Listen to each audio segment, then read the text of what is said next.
Zétéo, c'est chaque semaine un témoignage ou un enseignement, celui d'un témoin, d'un laïc ou d'un religieux, d'une personne qui s'est engagée avec passion à suivre le Christ, une personne qui apporte un message, qui répond à ceux qui traversent les épreuves, ceux qui souffrent, ceux qui doutent de Dieu ou du vide, ceux qui cherchent la vérité, la sagesse et l'amour, dans les religions et les sagesses. Bref, c'est chacun d'entre nous, chrétien ou athée, ou d'une autre religion, qui ignorons si souvent que l'amour absolu et divin existe, qu'il est très proche, qu'il est incarné en la personne du Christ, celui qui est à la fois Dieu et homme, celui qui est au cœur de notre cœur, qui nous connaît mieux que nous-mêmes et qui nous attend tout le temps.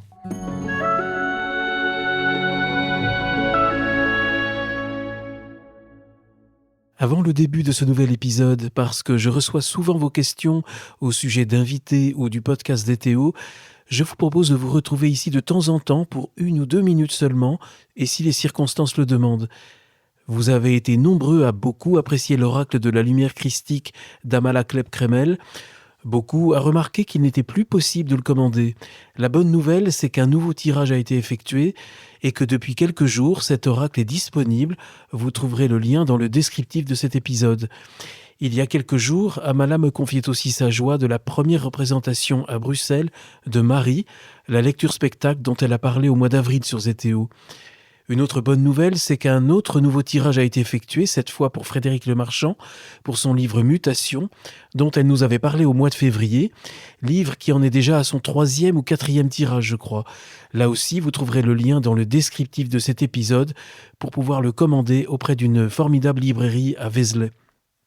C'est une joie pour moi de communiquer ces informations qui confirment à quel point vous appréciez ces femmes magnifiques, Frédéric, qui accompagne Zétéo depuis déjà plusieurs années, et Amala, qui est une merveilleuse rencontre de l'automne dernier. Je profite de ce message pour vous rappeler qu'à chaque épisode, quel qu'en soit le support sur lequel vous l'écoutez, les applications de podcast ou YouTube, il y a un texte descriptif qui contient des informations, des liens sur l'invité, son actualité, mais aussi au sujet de Zétéo. Il y a aussi 2 newsletters hebdomadaires de Zétéo qui contiennent ces informations et d'autres encore, auxquelles vous pouvez vous abonner gratuitement à tout moment en allant vous inscrire sur le site de Zétéo. Voilà ce que je tenais à vous dire aujourd'hui. Je ne peux finir ce message sans remercier ceux et celles d'entre vous qui m'ont envoyé des messages magnifiques, comme celui de Jean, violoncelliste, qui m'a tellement touché quand il dit que Zétéo est une maison où nous sommes nombreux, où il connaît déjà beaucoup d'amis, une maison où il se sent bien, qui est accueillante, réconciliatrice, apaisante et qui fait du bien. Merci à toi, Jean, de tout cœur. Merci à tous. Merci à tous ceux et toutes celles qui, par leurs dons, permettent à ce podcast entièrement gratuit d'accès de pouvoir fonctionner au quotidien et de continuer ce chemin que nous suivons tous ensemble, la main dans la main. À bientôt à tous et à toutes et belle écoute de Laura.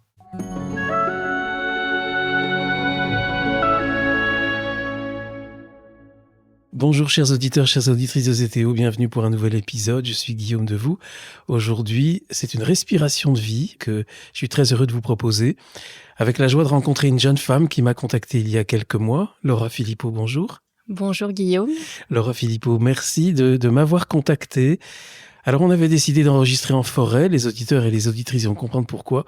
Le temps s'y prête pas vraiment, là au moment où nous nous rencontrons, le printemps ne décide pas à basculer en été. On voulait faire une rencontre en forêt avec une jeune femme qui vit dans la poésie, la musique, la nature, le divin, la douceur et le féminin. C'est beaucoup, c'est pas trop lourd ce que je viens de dire. Vous assumez ? Non, ça va, ça me correspond bien. Ça vous correspond ? Oui. Alors, en quelques mots, Laura, vous me dites, vous avez souvent déménagé et vous avez trouvé vos véritables racines en Bretagne. Nous sommes en Bretagne, nous sommes à Auray. Oui, tout à fait. Et il y a un choix particulier, il y a une raison particulière de cette implantation au sud de la Bretagne ? Il y a l'océan. Oui. En fait, quand je suis arrivée sur la Bretagne, j'ai fait une escale dans les terres, en Ille-et-Vilaine. Et j'étais dans un petit village à 40 km à peu près de Rennes. Et en fait, je me sentais un petit peu à l'étroit. J'avais besoin d'horizon, j'avais besoin de grands espaces. Et voilà, j'ai trouvé ça en faisant plusieurs allers-retours sur le territoire du Morbihan et notamment du Pays d'Auray. Et du coup, j'ai trouvé un logement très rapidement, en fait, lorsque j'ai commencé à chercher. Et ça fait combien de temps que vous êtes ici, à Auray ? Alors là, ça fait 6 ans et demi maintenant. Ça fait 6 ans et demi. Ouais. Et alors, votre profession, en quelques mots, comment pouvez-vous vous définir ? Alors, j'accompagne des personnes qui viennent à moi en soins individuels à travers le shiatsu. J'accompagne également en astrologie autour des thèmes astrales de naissance et j'accompagne des groupes en bain de forêt. Oui, c'est ça qui m'a surtout... enfin, tout était séduisant, mais les bains de forêt, c'est ce qu'on aurait dû faire ensemble, mais on le fera peut-être une autre fois. Et vous dites, et c'est ça qui m'a aussi beaucoup plu lorsqu'on a pris contact, que vous aimez vous exprimer par la danse, le chant et la musique. Oui, tout à fait. Vous pouvez en parler un petit peu ? Oui, en fait, depuis toute petite, j'ai toujours été attirée par les arts vivants. Voilà, les arts du spectacle vivant. Donc, j'ai fait beaucoup de danse. Je me suis tournée un petit peu plus tard vers le chant. Et j'ai exploré aussi la musique par moi-même lors du Covid. Et donc, c'est vrai que j'ai composé pas mal de chansons. Il y en a que je connais, que j'aime beaucoup. Voilà, de chansons bien-être, de chansons un peu cocooning. Vous jouez de l'ukulélé ? Oui, c'est ça. Oui, je joue du ukulélé. Et c'était pour moi important de mettre la beauté, la lumière dans les mots. Et parce que dans la vie, c'est vrai qu'il y a des choses qui sont parfois un peu lourdes autour de soi ou même que l'on porte en soi. Et en fait, pour moi, c'est vraiment essentiel de se connecter à cette part lumineuse qu'il y a en soi et partout, en fait, quand on sait le voir et le capter finalement. Alors, donc le mettre en mots. C'est mettre en mots. Ouais. Vous dites que vous êtes passionné par la beauté du vivant. Vous la trouvez où, cette beauté du vivant ? Je la trouve beaucoup dans la nature déjà. Voilà, dans la simplicité, ce retour à l'essentiel et à la pureté des sons, la pureté des couleurs, des lumières, l'énergie aussi qu'on ressent quand on arrive dans un espace de nature. Comment on peut se sentir parfois accueilli par le vivant, par les arbres. J'ai eu une connexion particulière avec les arbres à un certain moment de ma vie, voilà, à travers des stages que j'ai pu faire avec des personnes qui travaillent dans l'énergétique, avec ma formatrice aussi en astrologie. On a fait pas mal de stages sur la Bretagne. Ça, c'est la première fois que j'entends parler de lien entre l'astrologie et les arbres. Oui. Et on faisait beaucoup de sons, en fait, beaucoup de sons dans la nature en lien avec les astres. Voilà, des sons vraiment qui sont reliés... Il y a des sons qui sont reliés aux astres ? Oui, tiens, qui sont reliés aux énergies des astres. Et donc, en fonction de ce qu'elle souhaitait nous faire travailler, on travaillait certains sons. Et en fait, ça a été pour moi une réelle ouverture à moi-même déjà, à mes sensations, à ma lumière aussi, que je n'avais pas forcément conscience. Et ça m'a permis vraiment une ouverture à plus grand que moi, à plus grand que soi. L'astrologie est souvent décriée, souvent à juste raison. Oui. Certains auditeurs, auditrices vont se dire « Ouh là là, où est-ce que Zétéo nous embarque à nouveau des trucs un peu au bord de l'ésotérisme ou de la divination ». C'est pas tout à fait celle que vous pratiquez. Non, c'est vraiment un outil psychologique de connaissance de soi pour amener des petites graines de conscience. Et puis, peut-être trouver du sens aussi. Trouver un sens un peu plus grand à certaines épreuves ou à certaines difficultés dans la vie. Et puis, mettre en lumière aussi les ressources de la personne. Ce qu'elle porte en elle de façon des fois innée et très ancienne. Et puis aussi, peut-être mettre en lumière les choses qui vont être nécessaires à l'âme pour se déployer, pour s'ouvrir. Quand vous parliez d'une musique d'un son qui est relié à un astre en particulier, ça vous le savez comment ? C'est un savoir ancien lui aussi ? Oui, alors en fait la pratique des sons, elle est très très ancienne. Elle vient alors il y a des sons qui viennent du Japon avec le Kototama. Il y a des sons avec les mantras qui viennent de l'Inde. Il y a une richesse très très grande au niveau des sons. Chez nous, on avait beaucoup les prières de guérison aussi, Hein, les mots sont du son, en fait, Mais à le la lien base. avec l'astrologie ou avec l'astre? Alors, en fait, moi, on m'a transmis, si vous voulez, tout un cahier de sons. Et On c'est a transmis qui vous a transmis? ma formatrice en astrologie, oui. Elle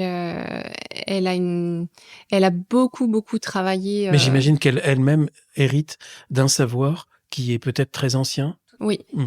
Et donc moi, j'ai pas creusé plus loin en fait sur l'origine Mais réelle sur la de ces pratique? sons-là, mais j'ai expérimenté. J'ai expérimenté au quotidien, tous les matins. Je fais un travail énergétique avec le son et j'utilise cette base-là des sons qui sont reliés aux signes astrologiques. Et voilà, je vois les effets que ça fait, pour moi, en tout cas dans ma vie au quotidien. Mmh. Et les transformations qui s'opèrent, parce que il y a quand même des ouvertures qui se font et des prises de conscience, et donc des couches qui s'enlèvent, que ce soit au niveau émotionnel ou au niveau psychique. Voilà, des choses qui se libèrent pour pouvoir grandir. Ça, c'est donc un apport de l'astrologie. Je pensais pas qu'on allait en parler, mais pourquoi pas, on en parle Oui. et tant mieux, pour aussi peut-être éveiller notre regard sur des choses qu'on croit connaître, mais qu'on connaît mal. Oui. Vous pratiquez le thème astral, et la révolution solaire et des choses comme ça, avec les personnes qui vous accompagnent? Oui, tout à fait. Ouais. En quelques mots, ça consiste en quoi?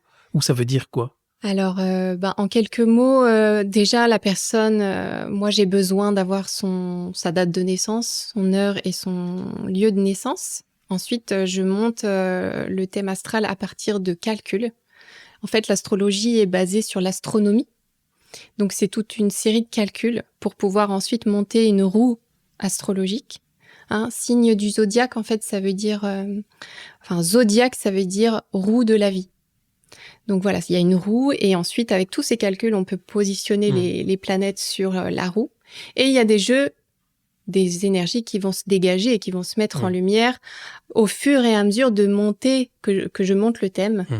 Et ça, c'est quand même des savoirs qui sont extrêmement anciens. Oui. On a eu l'occasion de parler à ce micro. Je pense à ma visite à la basilique de Vézelay ou sur le narthex. Dans le narthex, sur le tympan, il y a tous les signes astrologiques. Oui. Donc ça date du Moyen-Âge. Mais je pense aussi et surtout peut-être à ma rencontre avec Thierry Janssen, qui lui montre tous les liens de l'Égypte très très ancienne avec l'astrologie. Il y en a partout. Tout à fait. Et en fait, l'astrologie, elle remonte à des temps vraiment très anciens, à l'origine en fait de la civilisation. Hein. Ils utilisaient l'étude des astres, l'étude du ciel. On en parlait même avec Eric Emmanuel Schmitt au cours de l'une des émissions que j'ai eu la joie d'enregistrer avec lui, et où lui regrettait du temps de Sumer, du temps de Babel, où astronomie et astrologie ne faisaient qu'un. C'est ça, ils n'étaient pas séparés, exactement. Et ça se basait donc sur l'observation des lois et des fondements de l'astrophysique et l'astrobiologie. Par exemple, avec l'observation de la Lune, sur les marées, l'immigration animale, la gestation aussi des animaux, des humains, le rythme des organes féminins. Et puis, il y avait aussi tout ce qui était variation des climats, de la faune, de la flore en fonction des lieux terrestres, en fait, en fonction de là où on se trouve sur la Terre. Et aujourd'hui, on observe aussi le phénomène des taches solaires, qui agissent sur la récurrence des phénomènes physiologiques et aussi sociaux, comme les révolutions politiques, les fièvres, les épidémies, l'augmentation des suicides à certains moments aussi. Et c'est ce qui crée le phénomène des aurores boréales, vous voyez, qui sont visibles à plus basse altitude. En fait, on appelle ça des tempêtes géomagnétiques. Et il y en a de plus en plus. Donc, on prend aussi cette chose-là en compte dans le phénomène de l'impact en fait des astres et de ce qui se passe dans le ciel, parce que on fait partie du ciel en fait. Hein. On est sur Terre, mais il y a quelque chose de bien plus grand au-dessus et tout autour de nous. On est dans un univers, on est un élément de cet univers, Voilà, d'un cosmos. c'est ça. Et tout est relié. Alors, si je fais un thème astral, qu'est-ce que j'apprends sur moi? Si Oui, quelqu'un, une personne comme vous, oui. me fait un thème astral, qu'est-ce que j'apprends? Eh bien, on va parler de votre personnalité. On peut évoquer aussi le monde familial, dans le cercle familial, l'éducation. Il va y avoir aussi peut-être une mise en lumière du relationnel, la façon d'entrer en relation avec l'autre, la sphère émotionnelle. Et on peut aussi évoquer tout ce qui est projet de vie, voilà, les nécessités profondes de l'âme pour se réaliser. Et puis, certaines difficultés qui vont peut-être être mises en lumière aussi pour justement aider la personne à faire un chemin. Parce qu'on arrive à voir les tendances. Voilà. C'est peut-être pas les tendances d'avenir, mais les tendances qu'on a en soi. Oui, exactement. Oui, c'est ça. Il y a vraiment, c'est une carte d'identité du ciel. Ah, c'est une belle expression. Évidemment, l'astrologie peut être très décriée. Elle suscite beaucoup de craintes, justifiées très souvent, parce qu'il y a aussi beaucoup de charlatans, je pense, dans ce métier, et de tout ce qui touche justement au domaine de la prédiction. Et on peut comprendre. Et en même temps, ce qui est étonnant, c'est de savoir qu'elle est extrêmement répandue, extrêmement pratiquée. Dans tous les milieux, même les milieux qui la condamnent. Oui, tout à fait. Et puis, il peut y avoir des personnes assez fermées sur cette pratique toute une période de vie. Puis, à un moment donné, il va se passer quelque chose dans la vie. Un chamboulement, une crise émotionnelle, professionnelle, peut-être physique aussi. Et en fait, ça peut être une ouverture. Les gens, généralement, peuvent solliciter cette pratique-là pour trouver du sens, pour voir une porte d'entrée vers autre chose. Voilà, vers une conscience nouvelle de soi. C'est une forme de médiumnité comme l'astrologie, être astrologue. Il y a... Alors, quand même, sur une fois qu'on a la théorie, c'est dense, hein, la théorie est très dense, mais une fois qu'on a un petit peu toute la théorie et qu'on a réussi à s'approprier l'outil et la connaissance, peut se déployer aussi, en effet, un ressenti un peu extra sensoriel, où on peut capter peut-être certaines choses. En tout cas, celle qui m'a accompagnée, par exemple, en astrologie, qui s'appelle Josiane Broca. Ça fait plus de 30 ans qu'elle pratique, et en effet, elle ressent des choses quand je lui parle parfois de certaines personnes qui font appel à moi autour du thème. Elle ressent des choses alors qu'elle n'a même pas vu le thème. En fait, c'est juste par ce que je lui exprime. Alors parfois je lui envoie le thème en images, mais elle ressent des choses que moi je vais capter ensuite dans l'échange, et je me dis elle avait raison. Oui. Donc il y a quand même cette intuition, ce ressenti plus de l'invisible et de quelque chose de plus grand. Ça veut dire quoi, par exemple? C'est ce que je vous disais juste là. Enfin, moi, c'est quelqu'un qui me surprend, en fait, parce que je me dis waouh, quelle finesse de ressenti. Dans la révélation d'aspects chez une personne ou vous-même que vous n'aviez pas vu. Oui, ou en tout cas des choses que j'avais perçues moi chez cette personne, parce que là j'ai un exemple en tête. J'ai reçu quelqu'un il y a très peu de temps, et je l'avais déjà reçu une première fois il y a 3 ans. Et j'avais senti certaines choses, certaines résistances à l'ouverture de ce qui était en train d'être exprimé, d'être dit.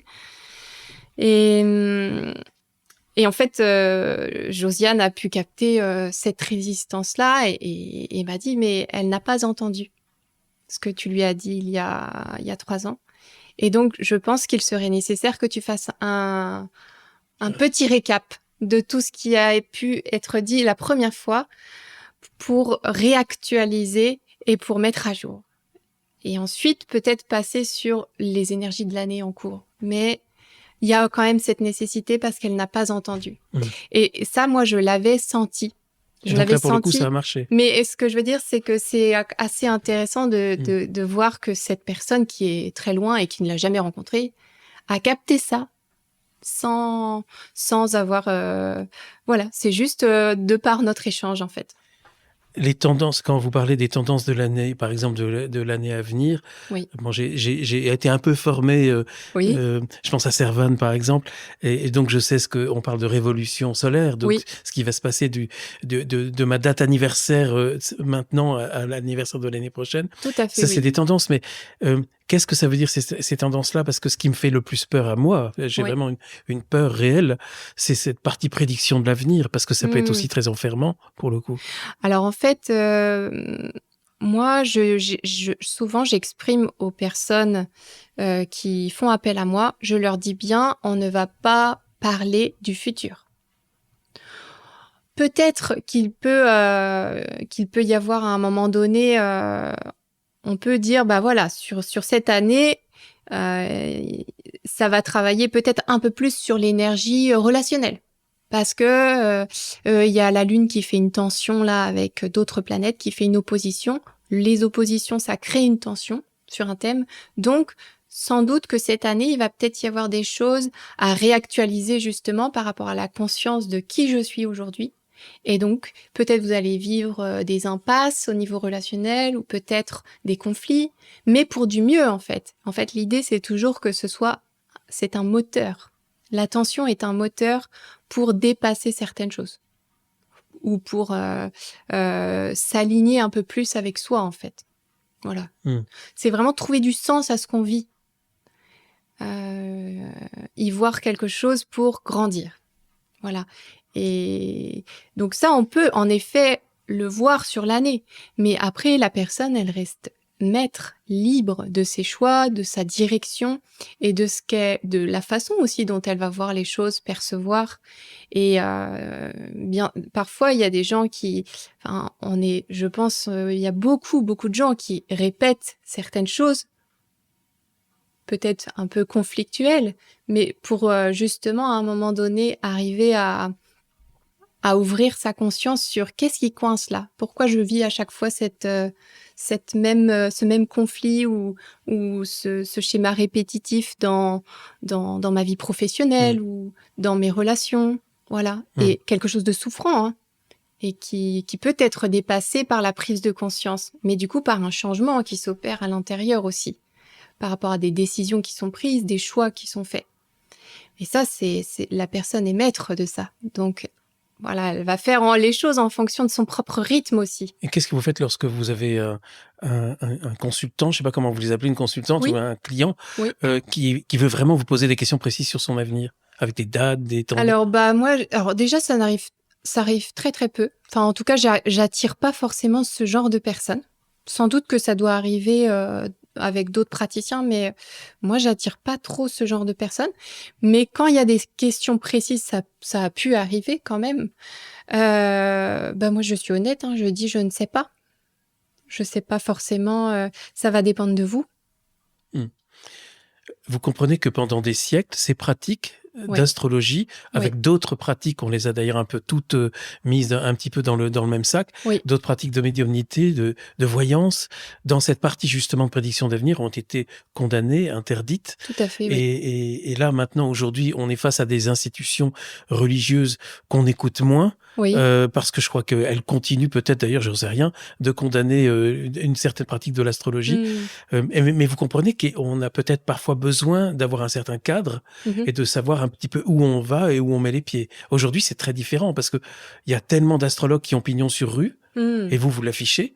Enfin, c'est pas votre partie principale. Je suis désolé, on passe beaucoup de temps, on va vite changer de sujet, mais pourquoi pas aller jusqu'au bout de ces questions que je me pose et que beaucoup se posent en fait. Oui, puis moi, ça, au contraire, parce que il n'y a pas une autorité sur votre profession qui dit celui-là c'est sérieux, celui-là c'est pas sérieux. Est-ce que ça peut exister, ce genre de choses? Ça me paraît compliqué, hein, mais... Non, ça, c'est vrai que il y a de tout. Il y a de donc, tout. Quelqu'un qui nous écoute, à quoi doit-il faire attention lorsqu'il va consulter une astrologue pour savoir si, en face d'elle, elle a quelqu'un de sérieux ou quelqu'un qui peut être un peu vaporeux, voire un Oui. peu dangereux? C'est une bonne question. Alors, je dirais qu'il peut y avoir des recommandations de personnes dont on est proche, qui ont peut-être fait l'expérience avec quelqu'un et à qui ça a apporté bénéfice et qui s'est senti à l'aise. Et voilà, ça peut être donc le bouche à oreille. Mais des fois, les gens qu'on connaît et qui sont proches de nous peuvent aussi véhiculer peuvent des fois être aussi moi, ça m'est déjà arrivé, pas personnellement, mais à des amis, que certaines personnes conseillent des thérapeutes et puis que finalement, ils se rendent compte que c'était quelqu'un qui était peut-être un peu dans la manipulation ou dans des choses pas si honnêtes que ça. Donc, des fois, il faut quand même être méfiant aussi avec ce qu'on peut entendre de nos proches ou d'amis, voilà, plus éloignés, parce que ça nous correspond pas forcément. Donc, mais ça, moi, je pense que le meilleur guide, il se trouve à l'intérieur. Il se trouve au niveau de son cœur, de ce qu'on ressent au niveau physique quand on entend parler de cette personne ou qu'on voit son site internet ou qu'on le rencontre aussi sur un salon bien-être, par exemple. Et je pense que la première impression est souvent la bonne. Voilà. Après, il est nécessaire de se faire confiance. On a fait un peu l'émission à l'envers de ce que j'avais imaginé, mais c'est pas grave. On quitte l'astrologie, à moins que vous ayez peut-être des choses que vous souhaitez ajouter. Laura, vous avez tout à l'heure parlé du shiatsu. Ça, alors là, c'est très très exotique pour le coup. Ça nous propulse à l'autre bout de la planète. Oui. En quelques mots, qu'est-ce que le shiatsu et quelle est votre pratique? Alors, le shiatsu, c'est une pratique de soins énergétiques issue du Japon. Et c'est basé sur la médecine chinoise. Et donc, c'est un travail de rééquilibrage énergétique au niveau des méridiens et des points d'acupuncture. Voilà, donc ça peut accompagner tous les symptômes qui peuvent exister au niveau physique, hein, les douleurs, certaines maladies, la fatigue, les symptômes chroniques. Voilà. Après, il y a quelques contre-indications aussi, donc à prendre en compte. Et sinon, c'est vraiment... moi, en tout cas, comment je le pratique, parce que je me suis un petit peu aussi détachée de ma formation initiale, hein, où je me suis vraiment approprié l'outil. J'en fais un peu à ma sauce aujourd'hui, quoi. J'avais besoin d'y mettre ma patte. Et en fait, aujourd'hui, ce soin, c'est un soin pour moi, un soin de l'âme, où on échange déjà avant de se mettre sur le futon. C'est un massage? Alors, les gens sont habillés et moi, j'effectue des pressions progressives sur les méridiens et les points d'acupuncture. Et il y a aussi des manipulations douces au niveau articulaire, juste pour recréer du lien, de la circulation, du mouvement. J'ai l'habitude de commencer les soins en prenant par la main, juste pour me connecter à la personne, pour respirer ensemble. Il peut y avoir une visualisation que je propose aussi pour aider le corps à se relâcher, à faire confiance. Et ensuite, je commence le soin avec un petit bilan énergétique au niveau du ventre et je continue après sur les membres, sur le dos, la tête, en fonction de ce qui appelle. Ça veut dire quoi un bilan énergétique? En fait, on va aller voir un petit peu au niveau des organes quelle est l'énergie. Donc, est-ce qu'il va y avoir plutôt un vide d'énergie ou un plein? Et on va essayer de réguler. On le sent à quoi ça? Au toucher. Hein, si lorsque vous touchez, ça rentre et qu'il n'y a pas du tout de petits rebondissements, voilà, on sent quand quelque chose est dynamique, quand le tissu est dynamique. Il y a un répondant. Quand il n'y a pas du tout de répondant, on peut se dire que c'est plutôt un vide d'énergie. Et quand, au contraire, ça ne veut pas rentrer ou qu'il y a plutôt comme une petite boule, un petit blocage, là, on peut éventuellement parler d'un plein d'énergie. Et l'idée, c'est vraiment de rééquilibrer ça, les pleins et les vides, pour trouver une harmonie, retrouver de l'harmonie corporelle. Mais bien sûr, ça agit en fait au niveau émotionnel, au niveau psychique, parce que les blocages physiques, ils sont pas là par hasard. Ils sont là aussi pour le corps. Finalement, il est le reflet de ce qu'on vit intérieurement dans notre psyché, dans nos émotions et dans ce qu'on vit dans notre quotidien, en fait, dans ce qui nous travaille. Ça vient s'inscrire dans le corps. Voilà, donc on peut mettre ça en lumière. Et moi, dans les soins, j'ai aussi des images qui me viennent, j'ai des lumières, j'ai parfois aussi des lieux, des personnages, enfin des personnes, voilà, je capte aussi parfois certaines choses en fermant les yeux de la personne. Et donc, j'en parle avec elle après, si ça me semble pertinent. Voilà. En général, ça a du sens, en fait. C'est pas quelque chose qui est complètement loufoque. Ça parle de la personne, en fait. Par exemple, quand je suis en soins comme ça, j'ai les sens très, très développés. Et une fois, j'ai commencé donc le soin en posant la main sur le ventre de cette femme. Et j'ai eu une odeur d'enfant qui m'est venue, en fait, tout de suite. Je voyais un bébé, je voyais une famille, je voyais une forme d'harmonie et puis de sensibilité féminine, de maternité, en fait. Enfin, l'énergie mère, je la sentais. Et donc, j'ai arrêté le soin et j'ai demandé à la personne si elle avait un projet d'enfant. Et donc, elle me dit, oui, en effet, on en parle en ce moment, mais j'ai fait un test de grossesse et je ne suis pas enceinte. Alors, je lui dis, je pense qu'il faudrait refaire un test. Parce que pour moi, c'était tellement évident, j'avais l'impression qu'il y avait un bébé dans la pièce. Elle me dit non, mais non. Donc moi, j'adapte le soin parce qu'on ne fait pas le même soin quand une femme est enceinte, surtout les 3 premiers mois. Normalement, le shiatsu n'est pas recommandé. Il est plutôt, on n'est pas censé faire du shiatsu les 3 premiers mois de grossesse. Et selon certaines écoles, même tout le long de la grossesse. Alors bon, là, je pouvais pas lui dire bon vous repartez, madame.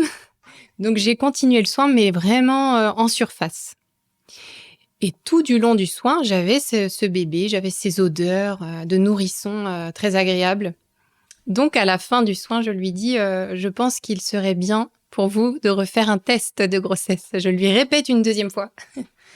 Et en fait, 1 mois plus tard, je reçois un SMS de son conjoint que je connaissais et qui me dit, Laura, tu avais raison, Capucine est enceinte. C'est incroyable quand vous m'avez raconté ça. Votre regard s'est illuminé en me témoignant. J'avais compris assez vite. Pour ceux qui regrettent que Zétéo soit pas en vidéo, mais il suffit de fermer les yeux, on sent les choses encore mieux. Et puis je vous le dis, je vous transmets lorsque je vois des belles choses comme ce que je viens de voir. Est-ce qu'il peut arriver que vous sentiez, alors là, on est effectivement dans quelque chose d'extrasensoriel, Oui. voire lien avec l'invisible aussi. Oui. Est-ce qu'il peut arriver que vous ayez aussi des sensations désagréables, voire très désagréables? Ça peut arriver, alors pas très désagréable, mais ça m'est arrivé, ça m'arrive régulièrement, par exemple, si quelqu'un a régulièrement des palpitations, je peux le sentir dans le soin, par exemple, ou de la colère, ou une tristesse. Mais ça passe, voilà. En fait, ça traverse. Et puis ensuite, ça s'en va. C'est juste une information. Je pensais à ces personnes qui ont des mémoires cachées en elles, Oui. notamment de violence ou d'abus. Est-ce que c'est des choses que vous pouvez ressentir? En tout cas, on en a déjà parlé à ce micro avec Priscilla Richard il y a quelques mois. Oui. Oui, ça m'est déjà arrivé. Ça m'est déjà arrivé d'avoir aussi des images anciennes, très anciennes, de temps anciens. Et ça m'est arrivé aussi, oui, de voir... alors, des fois, je capte... surtout au début, quand ça m'est arrivé, j'étais un petit peu... je savais pas quoi faire de tout ça. Et du coup, j'en ai parlé à d'autres personnes qui font des soins et qui ont une guidance de cet ordre. Et voilà, pour essayer de m'aider un petit peu à voir qu'est-ce que j'en fais, comment je peux, est-ce que j'en parle, est-ce que je n'en parle pas. Voilà, c'est.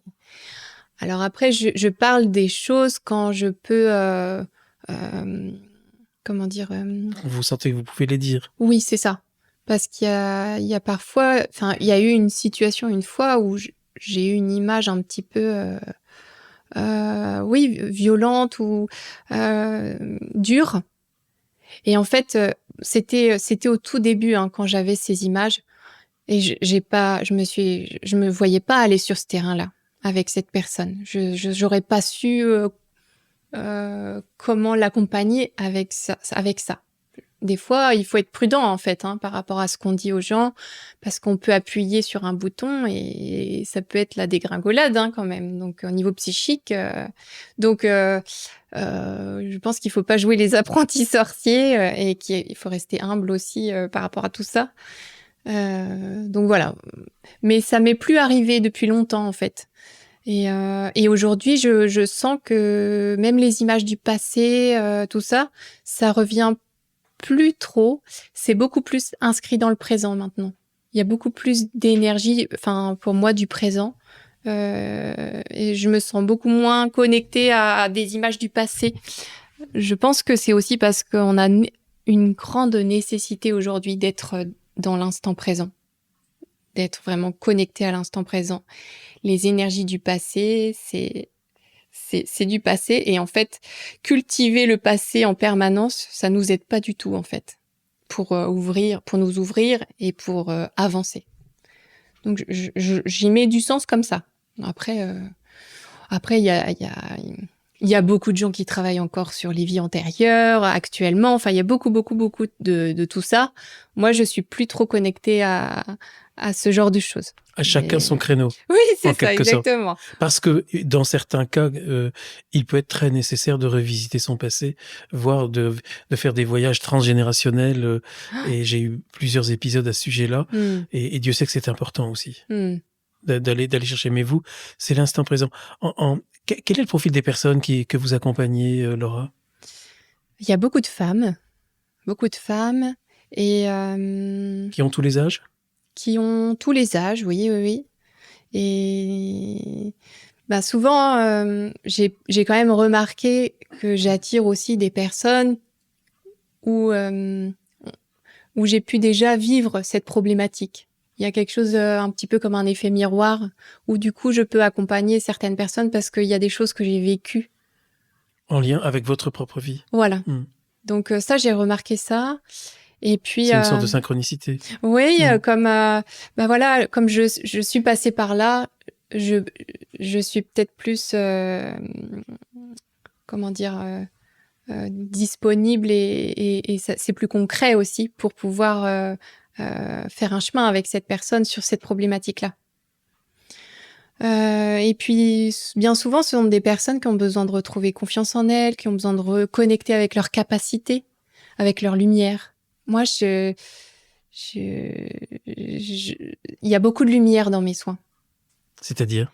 Je vois beaucoup de lumière et je sens qu'il y a beaucoup de lumière qui m'arrive du divin, du ciel, avec des énergies lumineuses, d'amour, beaucoup d'amour en fait. En fait, je suis juste un pont. Hein. On est des ponts en fait, on est un canal, voyez, entre terre et ciel, et on laisse passer l'énergie, mais je sais pas forcément qu'est-ce que c'est. Je me dis bon, on laisse passer. Ce qui est drôle, c'est que je l'ai dit tout à l'heure, on devait se retrouver en forêt, mais le temps ne s'y prêtait pas. Et c'est vrai que le ciel est un peu gris et un peu maussade, mais il y a beaucoup de lumière chez vous, ça m'a beaucoup frappé. Oui, c'est vrai. Oui, c'est très lumineux. Oui, c'est déjà, c'est une concordance ou une belle coïncidence. En vous écoutant, je pense souvent c'est un peu un aiguillon qui m'aide à poser des questions, Pardon pour ceux que ces questions peuvent peut-être un peu fatiguer, mais je pense à ceux qui ont des doutes ou qui n'aiment pas toutes ces pratiques, qui se disent: «Mais pourquoi aller chercher au Japon? Pourquoi aller chercher en astrologie, alors qu'on a inventé des tas de choses, il y a eu un progrès de la médecine, de la science, de la psychologie, de la psychanalyse. Pourquoi tout d'un coup avoir recours à des pratiques païennes, et si anciennes?» Mmh. Qu'est-ce que vous pouvez répondre à toutes ces personnes qui ont ces craintes-là? Ben, je dirais que la médecine ou la psychologie n'a pas forcément toujours toutes les réponses. Et que bien souvent, les gens qui ont été un petit peu au bout de ce chemin-là et qui n'ont pas trouvé les réponses de par une maladie qu'ils sont en train de vivre ou même un deuil compliqué à faire, ou bien, comme je disais tout à l'heure, des schémas répétitifs, eh bien, il se peut que ces personnes se tournent vers d'autres pratiques, d'autres ouvertures. Qui sont pour le coup souvent étrangères, Oui. parce que je pense au massage ayurvédique, je pense, Mmh. donc à votre pratique liée plus, davantage au shiatsu. Il y a aussi des pratiques, on en a parlé, on en reparlera à ce micro, plus liées au soufi, mais qui se ressemblent, hein. Oui. Il y a des liens très forts et quand je regarde, alors peut-être que je me trompe, mais dans nos pratiques à nous, purement occidentales ou françaises, il n'y a pas l'équivalent qui remonte de siècles. On n'a pas pratiqué ce genre de soins-là. Mmh. Après, il y avait, avec les Celtes, Ah les oui, mais on druides, les a. Ah mais ça, on est entièrement d'accord. On arrive à les la forêt, là, on va bientôt y les arriver. prêtresses, Oui, les oui. druides, Oui, mais justement, ça, on l'a les prières de complètement bridé guérison. depuis de Mmh. longues... on a exterminé un petit peu tout ça. Tout à On fait, a oui. effacé. Oui, oui, oui. Ben, on arrive peut-être à la forêt, alors peut-être pour en parler, parce que dans vos activités, Laura, ce que j'aime énormément, vous parlez de bains de forêt. Oui. Alors c'est quoi cette pratique de bains de forêt? Les bains de forêt, Là, on c'est se rapproche du druidisme, j'imagine un petit oui, peu? oui, tout à Oui. fait. D'ailleurs, j'aurais bien aimé vous emmener dans un lieu où, on m'avait dit qu'il y avait des druides actuels, hein, qui se rassemblaient à cet endroit-là. C'est le prochain bain de forêt que je vais faire là, dimanche prochain Oui. et J'aurais bien aimé y aller, oui, oui. c'est un espace On fera assez ça. incroyable Mmh. parce qu'en fait, c'est un lieu, où il y a énormément de monde l'été, très touristique parce qu'il y a des dolmens. Donc avec Google aujourd'hui, Vous pouvez le nommer? oui, c'est donc le lieu-dit de Crucuno et ça s'appelle l'étang du Varquez. Et donc il y a un chemin forestier et tout du long il y a des pierres et des dolmens. Et donc les gens forcément suivent le chemin principal et tombent à chaque fois sur des espaces où il y a des dolmens, voilà. Mais en parallèle de ce chemin que très peu de gens empruntent, il y a cet espace où à chaque fois je me disais quand même c'est un lieu incroyable et où il y a jamais personne alors qu'il est vraiment juste à côté des pierres et tout ça. Et en fait, un jour, j'en parle à quelqu'un qui était aussi dans toute cette connexion-là, cette recherche-là de l'énergie des pierres et sans doute aussi thérapeute. Et il me disait, mais en fait, il y a des druides qui font des cérémonies dans cet espace-là. Et je me suis dit, ah bah ça m'étonne pas. Il y a encore des druides. Il y en a, oui, oui, oui. Mmh. Après, ce sont des druides modernes. Mais peut-être qu'il y en a qui sont un petit peu à l'ancien temps, hein. Il y a des gens aussi qui, même à Brocéliande ou à la forêt de Welgoat, il y a des personnes, des personnes, mais personnages. Oui, parce Hein? des personnages, Oui. c'est-à-dire? En tout cas, qui s'habillent comme au temps des Non, Celtes. moi, je pense à Panoramix dans Oui. dans Astérix avec sa longue barbe. Voilà, c'est ça. Ouais. On peut croiser des fées humaines dans la forêt de Welgoat, des farfadets en forêt de Il faudra qu'on fasse cette Brocéliande. émission. Il faudra qu'on la fasse, qu'on choisisse encore une meilleure période. Pourtant là, quand on se rencontre, on est fin mai. Théoriquement, il aurait dû faire beau. Oui. Mais bon, c'est le signe que ce sera une autre fois. Là, alors, qu'est-ce que c'est le bain de forêt? Oui. Donc c'est une immersion sensible, guidée, en pleine nature, où on va vraiment se balader. Mais on se fait une balade un petit peu différente des sorties nature, où on va peut-être apprendre des choses sur les plantes, des connaissances sur les arbres, sur les animaux. Là, on n'est pas du tout sur de la connaissance ou du savoir, on est sur du ressenti.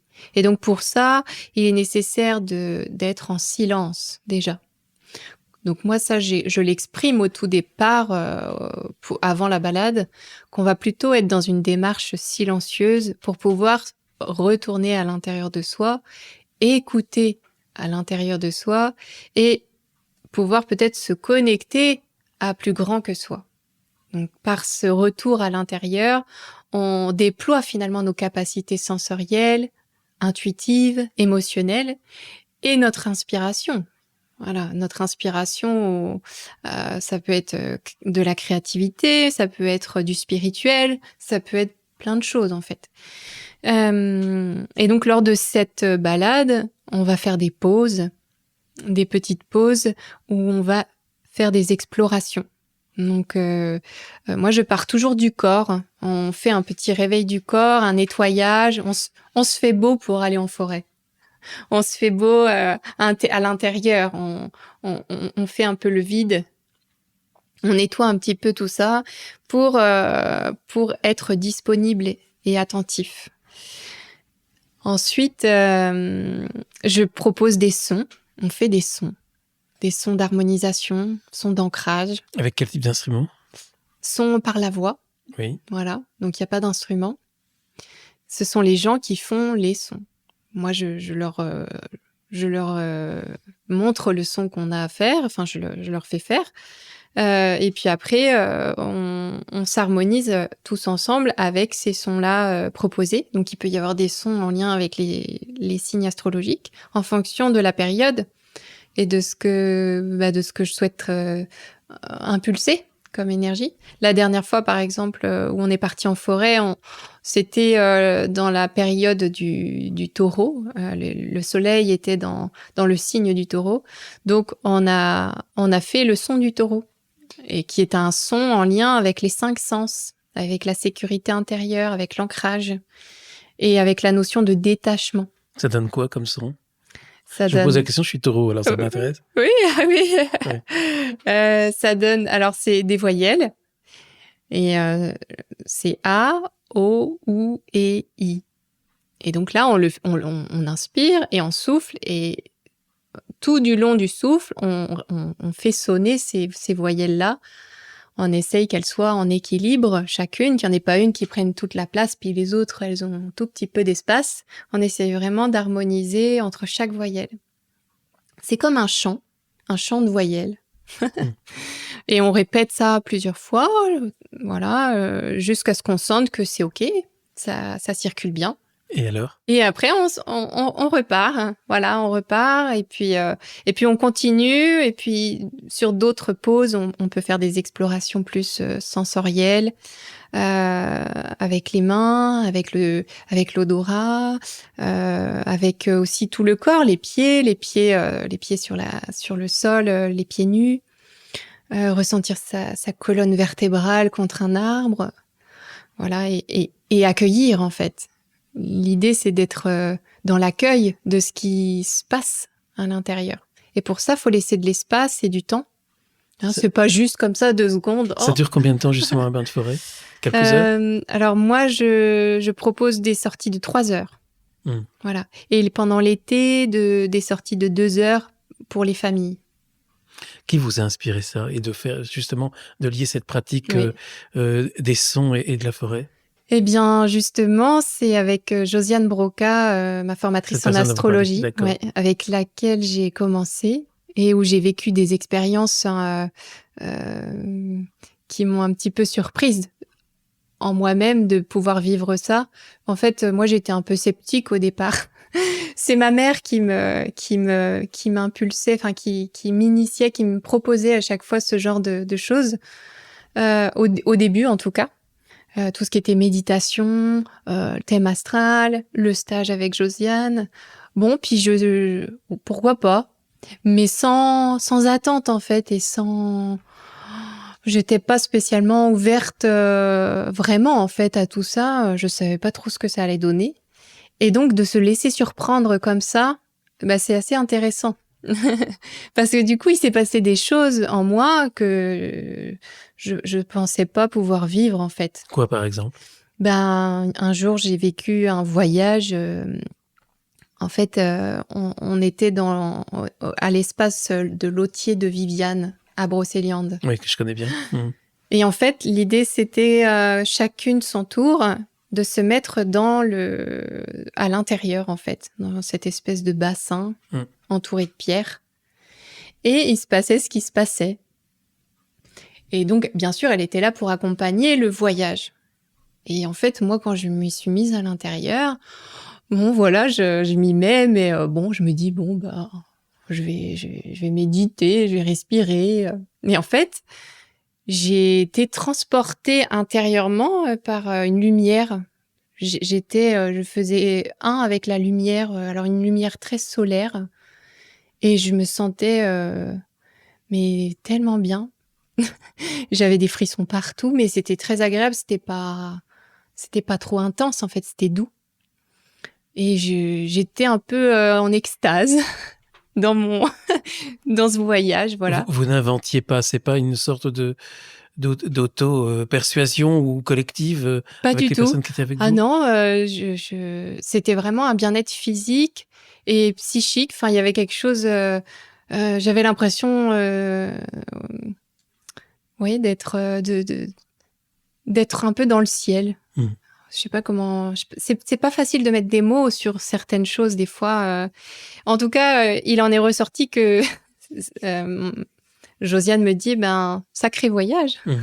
Mais justement, lorsqu'on préparait cette émission, Laura, vous me parliez des échanges, peut-être pendant ces bains de forêt, sur les messages du corps, le corps qui est porte de lumière et d'ouverture à la voix divine. Vous en avez déjà un petit peu parlé lorsqu'on parlait des points d'énergie dans le soin shiatsu.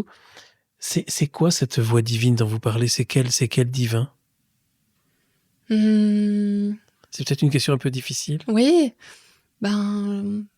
déjà, il y a la voix du cœur.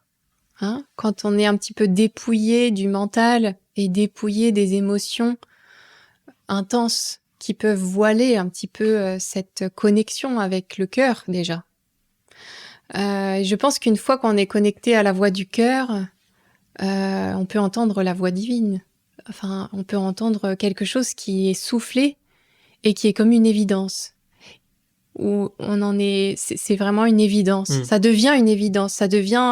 C'est une source de lumière qui est évidente pour soi. Le divin, c'est la source? Oui, on peut l'appeler comme ça, oui. Oui, une source de lumière, un rayonnement d'amour infini et qui nous parle de justesse par rapport à notre alignement, là où on est, et ça sonne juste. Oui, c'est une évidence. Chez vous, il y a quelques images religieuses. Il y a une image du Christ qui est très connue. Je crois que c'est le Christ de San Damiano. Ouais. Je crois. Le Christ, pour vous, c'est qui? Ah là là. Je sais pas si si j'arriverai là comme ça à trouver une phrase concise pour parler du Christ. En tout cas, c'est une énergie pour moi dans laquelle je me sens proche, vraiment très proche. Sans parler de religion, parce que moi j'ai pas du tout été dans une éducation religieuse avec des rituels, avec des prières, tout ça.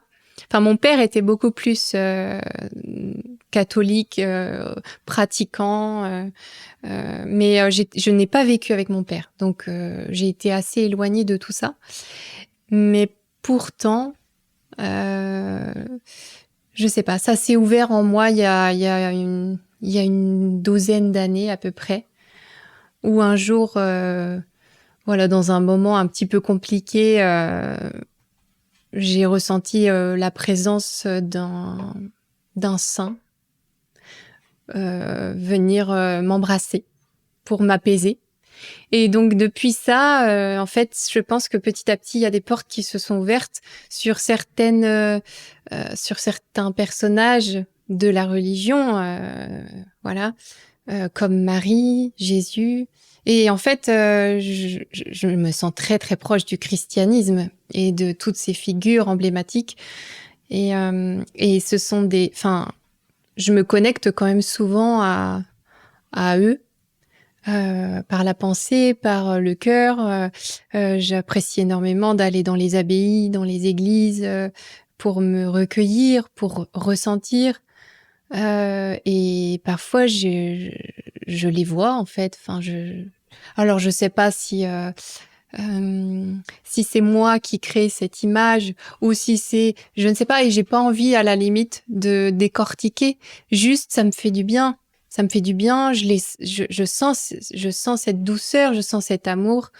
Et en fait, pour moi, ça c'est l'essentiel finalement. Alors après, on peut essayer d'expliquer, de dire, et alors, au final. Non, mais ça me plaît beaucoup et ça me plaisait beaucoup lorsque je préparais cette émission. Il y avait peu de mots, en fait, et on a surtout échangé des photos. Vous m'envoyez des photos magnifiques, des paysages dans le Finistère à un moment, ou de la découverte d'une fontaine que vous avez faite Oui. tout près de chez vous. Moi, je vous envoyais des photos d'une série de dolmens au sud de Rennes. Vous avez tout de suite reconnu, ça c'était il y a quelques jours. Ah, mais c'est la Roche-au-Fée. Vous connaissez très bien. C'est ce contact, cette expérience avec la nature qui est très forte, Oui. avec la nature aussi. Oui. Parce que vous parlez de figures saintes, Oui. mais il y a aussi la nature. Oui, ouais. Oui, c'est vrai que un jour j'ai fait l'expérience. C'était au tout début que je suis arrivée sur Auray. J'ai un ami qui m'emmène découvrir cette fameuse petite forêt d'Erdevenne, là où il y a Où on devait aller. la réunion des druides. Et je décide d'y retourner seule. Et en fait, je sais pas, je devais sans doute, moi, être disposée et disponible vraiment à l'intérieur, en ouverture. Et en fait, quand je suis arrivée au tout début de la forêt, j'ai vraiment eu l'impression que tous les arbres me regardaient et m'accueillaient. Et en fait, c'était vraiment comme une unité. Voilà, une unité avec le vivant, avec les arbres, avec les végétaux, avec la terre. Et il y avait vraiment comme si on se reconnaissait. Comme quand on reconnaît un ami ou quelqu'un qu'on rencontre et il y a une évidence, il y a quelque chose qui passe tout de suite. J'avais un peu cette sensation-là dans cette forêt à ce moment-là, d'être complètement accueillie par la forêt et de marcher ensemble, d'être ensemble. Cette unité, quoi. Et donc ces petits moments-là, ils sont magiques, ils sont divins. Quand on arrive à se connecter à ça, quand ça se passe en fait, tout simplement, c'est super. Ça doit vous arriver de plus en plus souvent, j'imagine. Ça m'arrive régulièrement en tout cas. Après, je pense que quand je suis un peu moins sensible, enfin en ouverture plutôt, et un peu plus en peut-être chargée émotionnellement ou chargée mentalement, c'est peut-être moins facile d'accès. Et encore que, des fois, c'est ça qui... le fait d'arriver dans la nature, tout de suite, il y a quelque chose qui se passe, ça s'ouvre, et puis je bâille beaucoup. Et voilà, après, ça se relâche. Ah, c'est bien de bâiller. Oui. C'est bon signe. C'est bon signe de bâiller. Ah oui. On lâche. Quand on bâille, on lâche. On lâche prise, en fait. C'est très bon signe. Pendant les soins, pendant les bains de forêt, très bon signe de bâiller. J'avais une psy, je pense à elle, une femme absolument formidable. Le début de chaque séance avec elle, c'était bâiller. Il fallait bâiller. Ah ouais. Elle fallait, pas vraiment, mais elle bâillait tellement bien que je ne pouvais que bâiller à sa suite. Je pense à elle. Oui. Une chose dont on n'a pas parlé, Laura, c'est la danse du vivant. C'est important pour vous, la danse vivante. C'est quoi la danse vivante ? C'est tout ce qu'on... C'est tout ce qu'on vient de se dire ? C'est tout ça.